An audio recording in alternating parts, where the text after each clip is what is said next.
আসসালামু আলাইকুম ওয়া রাহমাতুল্লাহ। আমাদের প্রিয় নবী হযরত মুহাম্মদ সাল্লাল্লাহু আলাইহি ওয়াসাল্লাম তার উম্মতদেরকে এই 7টি আমল ও দোয়া পাঠ করতে বলেছেন। প্রিয় দর্শক, কোন ব্যক্তি যদি এই 7টি আমল ও দোয়া প্রতিনিয়ত করতে পারে, ইনশাআল্লাহ আল্লাহ রাব্বুল আলামিন তাকে দুনিয়ার কল্যাণময় জিন্দেগি দান করবেন। দুনিয়াতে সে বিপদ আপদের সম্মুখীন হবে না ইনশাআল্লাহ। ধন সম্পদের প্রয়োজন পড়লে আল্লাহ রাব্বুল আলামিন কোনো না কোনো উসিলায় সাথে সাথেই তাকে তার ব্যবস্থা করে দিবেন ইনশাআল্লাহ। এছাড়াও যদি ঋণে জর্জরিত থাকে, মনের আশা পূর্ণ না হয়, এই আমল করলে ইনশাআল্লাহ আল্লাহ তাআলা সেগুলো মিটিয়ে দিবেন। তাই প্রিয় দর্শক, আমি মনে করি প্রতিটি মুমিন মুসলমানের জন্য আজকের ভিডিওটি খুবই গুরুত্বপূর্ণ। তাহলে চলুন সম্পূর্ণ আমল ও দোয়ার আলোচনাটি শুরু করা যাক। প্রিয় দর্শক, আজকের ভিডিওর 7টি আমলের মধ্য থেকে সর্বপ্রথম নম্বর আমলটি হলো, নবীজি সাল্লাল্লাহু আলাইহি ওয়াসাল্লামের কাছে এক সাহাবী এসে বলল, ইয়া রাসূলুল্লাহ সাল্লাল্লাহু আলাইহি ওয়াসাল্লাম, আমি অনেক দরিদ্র, আমার ঘর থেকে দরিদ্রতা দূর হচ্ছে না, আমি ঋণে জর্জরিত হয়ে পড়েছি। তখন নবীজি সাল্লাল্লাহু আলাইহি ওয়াসাল্লাম বলেন, এখন তুমি কি চাও? তখন ওই ব্যক্তি বলল, আমি চাই আমাকে এমন একটি আমল শিক্ষা দিন যে আমল করলে আমার ঘর থেকে ঋণ দূর হয়ে যাবে, আমার দরিদ্রতা মিটে যাবে। রাহমাতুল্লিল আলামিন নবী মুহাম্মদ সাল্লাল্লাহু আলাইহি ওয়াসাল্লাম বলেন, শোনো, তুমি যখন ঘরে প্রবেশ করবে, সালাম দিয়ে ঘরে প্রবেশ করবে ও সূরাতুল ইখলাস পাঠ করে ঘরে প্রবেশ করবে। দেখবে এই আমলের বরকতে আল্লাহ রাব্বুল আলামিন তোমাকে অনেক রিজিক দান করবেন এবং তোমার সব ঋণ আল্লাহ তাআলা দূর করে দিবেন। ওই ব্যক্তি কিছুদিন পর্যন্ত আমলটি করলো। কিছুদিন পর্যন্ত আমলটি করার ফলে দেখা গেল যে তার আর কোনো ঋণ অবশিষ্ট রইল না এবং সে অনেক ধনী হয়ে গেল। সুবহানাল্লাহ। প্রিয় দর্শক, যারা ঋণে জর্জরিত ও টাকা পয়সার অনেক অভাব, তারা এই আমলটি করতে পারেন। যেহেতু এটি একটি প্রসিদ্ধ আমল, সেই আমলটি করবেন।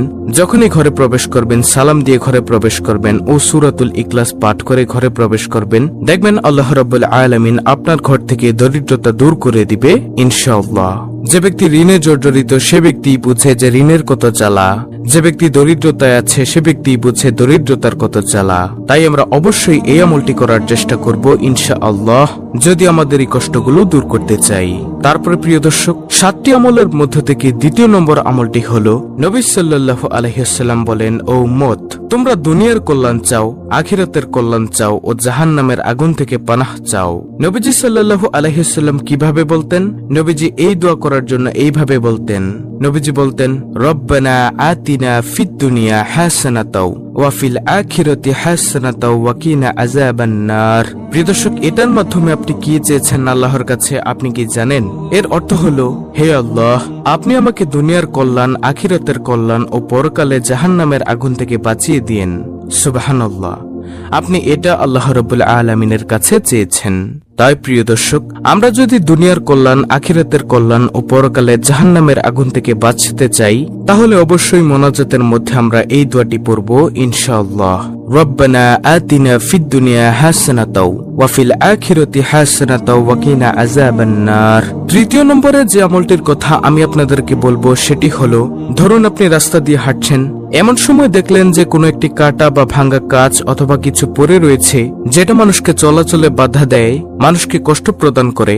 আপনি সেটা যদি সরিয়ে দেন, এর ফজিলত কতটুকু সেটা বর্ণনা করতে গিয়ে নবীজি সাল্লাল্লাহু আলাইহি ওয়াসাল্লাম বলেন, আমি জান্নাতের মধ্যে যখন গেলাম, মেরাজে গেলাম, জান্নাত ঘুরে ঘুরে দেখলাম, এমন সময় দেখলাম একজন ব্যক্তি জান্নাতের মধ্যে আনন্দে ঘুরে বেড়াচ্ছে, হেসে খেলে ঘুরে বেড়াচ্ছে। আমি জিব্রাইল আলাইহিস সালামকে জিজ্ঞাসা করলাম, ও জিব্রাইল, এই ব্যক্তি কি এমন আমল করেছে যে আমলের কারণে আল্লাহ তাকে এমন মর্যাদা দিয়েছেন?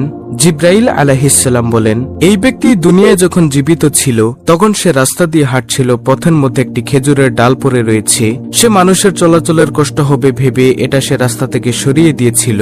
আর দয়াময় রহমান প্রভু আল্লাহর কাছে এই আমলটা এতটা পছন্দ হয়েছে যে এই আমলের কারণে আল্লাহ রাব্বুল আলামিন এই ব্যক্তিকে জান্নাতে দিয়ে দিয়েছেন।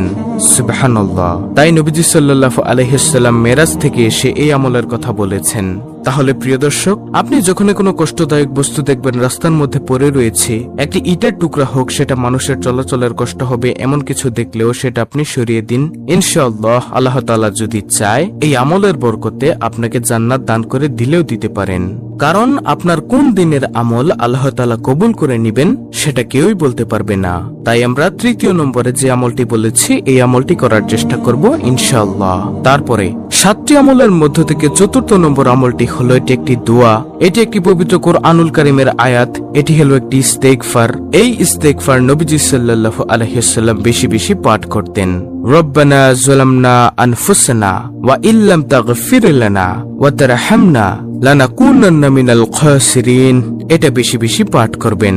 হযরত আদম আলাইহিস সালাম ও আম্মাজান হাওয়া আলাইহিস সালাম যখন জান্নাতি ফল খেয়ে ভুল করে বসেন, তখন আল্লাহ তাদেরকে এই দুনিয়ার জমিনে পাঠিয়ে দিয়েছিলেন জান্নাত থেকে। পৃথিবীর মধ্যে দুজনকে দুই জায়গার মধ্যে পাঠিয়ে দিয়েছেন, কারো সাথে কারো সাক্ষাৎ নেই। তখন আদম আলাইহিস সালাম আল্লাহ তাআলার দরবারে এমন কান্নাকাটি করেছেন, তখন এই আয়াতখানা তেলাওয়াত করে করে আদম আলাইহিস সালাম কান্না করেছিলেন। তখন দয়াময় আল্লাহ তাআলা এই আয়াতটিকে আবার পবিত্র কোরআনুল কারীমে লিপিবদ্ধ করে দিয়েছেন। তাই আমরা বেশি বেশি পরিমাণে এই দামি ইস্তেগফারটি পাঠ করব। রব্বানা যালামনা আনফুসানা ওয়া ইল্লাম তাগফির লানা ওয়া তারহামনা লানাকুনান্না মিনাল খাসিরিন। এটা আমরা পাঠ করব। ইনশাআল্লাহ আল্লাহ রাব্বুল আলামিন আমাদের গুনাহগুলোকেও ক্ষমা করে দিবেন। তারপরে 5ম নম্বরে যে আমল, এটিও একটি দোয়া। সেই দোয়াটি কি? সেটিও হলো একটি ইস্তেগফার। ক্ষমা প্রার্থনার শ্রেষ্ঠ ইস্তেগফার সাইয়্যিদুল ইস্তেগফার। যেই সাইয়্যিদুল ইস্তেগফার সম্পর্কে নবী মুহাম্মদ সাল্লাল্লাহু আলাইহি ওয়াসাল্লাম বলেন, কোন ব্যক্তি যদি সকালবেলা একবার সাইয়্যিদুল ইস্তেগফার পাঠ করে, সে যদি সন্ধ্যা হওয়ার আগেই মারা যায় তবে সে জান্নাতি হবে। আবার কোন ব্যক্তি যদি সন্ধ্যাবেলা সাইয়্যিদুল ইস্তেগফার পাঠ করে, সে যদি সকাল হওয়ার আগেই মারা যায় তবে সেও জান্নাতি হয়। সুবহানাল্লাহ। আর প্রিয় দর্শক, সেই সাইয়্যিদুল ইস্তেগফারটি হলো আল্লাহুম্মা আনতা রাব্বি লা ইলাহা ইল্লা আনতা খলাকতানি ওয়া আনা আবদুকা ওয়া আনা আলা আহদিকা ওয়া ওয়াদিকা মাসতাতু আউযু বিকা মিন শাররি মা সানাতু আবউ লাকা বিনি'মাতিকা আলাইয়া ওয়া আবউ লাকা বিযামবি ফাগফিরলি ফাইন্নাহু লা ইয়াগফিরুয যুনুবা ইল্লা আনতা। এটি হলো সেই সাইয়্যিদুল ইস্তেগফার। এটিও আমরা পাঠ করব ইনশাআল্লাহ।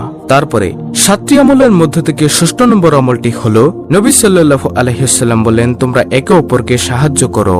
কেউ যদি কারো প্রয়োজন মিটিয়ে দেয়, আল্লাহ তাআলাও তার প্রয়োজন মিটিয়ে দেয়।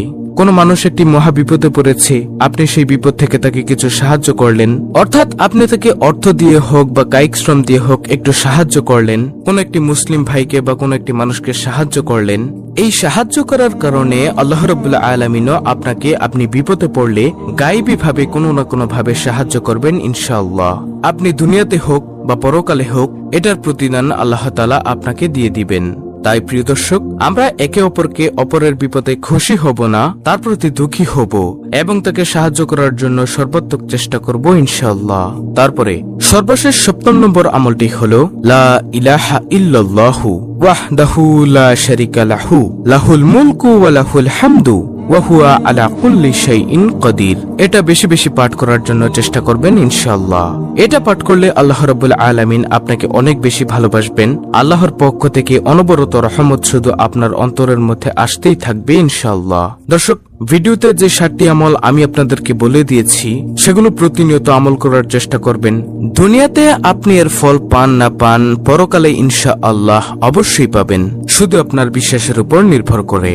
অত্যন্ত গুরুত্বপূর্ণ একটি ভিডিওটি ভালো লাগলে অবশ্যই চ্যানেলটিকে সাবস্ক্রাইব করে পাশে থাকা বেল বাটন অল বাজিয়ে দিবেন। ভিডিওটিতে একটি লাইক দিবেন এবং কমেন্টে আমিন লিখবেন এবং অন্য মুসলিম ভাই বোনদের কাছে ভিডিওটি শেয়ার করে দিবেন, যেন তারাও দেখে শিখে আজকের ভিডিওতে বলা এই আমলগুলো করতে পারে। আল্লাহ রাব্বুল আলামিন আমাদের সকলকে নবীজি সাল্লাল্লাহু আলাইহি ওয়াসাল্লামের সুন্নতের অনুসরণ করার তৌফিক দান করুন। আমিন।